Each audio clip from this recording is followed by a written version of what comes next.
सम्पूर्ण साथीहरूलाई नमस्कार सँगसँगै म के भन्छु भने नि एउटा कुरा राम्रो कान खोलेर सुन्नु है साथीहरू।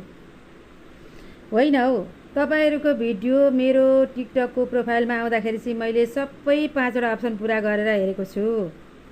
लाइक गरेको छु, कमेन्ट गरेको छु, फेभरेट गरेको छु, कपलिङ गरेको छु, शेयर गरेको छु, फुल वाच गरेको छु। गर्नुपर्छ भनेर तपाईहरुले भिडियो हाल्नु भएको छ, म गर्छु। अनि तपाईहरुको भिडियो फरीमा आएका भिडियोहरू कपलिङ गर्दै हेर्दै लाइक गर्दै कपलिङ गर्दै हेर्दै लाइक गर्दै गर्दै अम्लाको गाँठो मेरो सर्जन डाक्टरलाई देखाउने बेला भइसकेको छ। अनि मेरो भिडियो चाहिँ तपाईहरुको फरी पेजमा गयो भने सालघारीमा कुकुर चिप्ले जस्तो सुलित्तै सारेर भिडियो लाइक गर्नु पर्दैन? पर्म होइन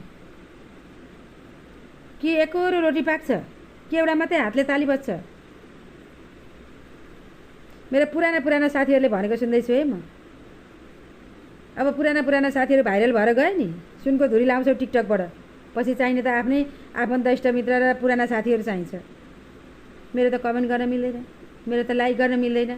अब भाइरल भइसकेपछि पुराना साथीहरू लाइक गर्न मिल्दैन।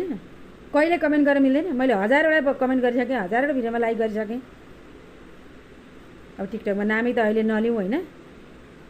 अनि तपाईहरुले चाहिँ हामीले गर्न मिल्दैन भन्ने, अनि हाम्रा भिडियो चाहिँ तपाईहरुको फरी पेजमा गयो भने सुइया सार्ने, यो नैतिकता हो कि? एकजनाले मात्रै यो टिकटक चल्छ हौ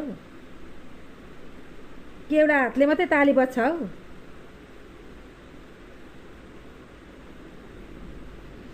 हाम्रो भिडियो चाहिँ तपाईहरुको मोबाइलमा जाँदाखेरि तपाईहरु लुइकी सार्ने। अब तपाईहरुको आयो भने पनि हामी लुइकी सार्ने। आफूलाई कमेन्ट नगर्ने साथीहरूलाई देख्यो भने डङ्काडङ ब्लक गर्ने। कसैको बाउको लिनु पनि छैन, कसैका बाउको दिनु पनि छैन।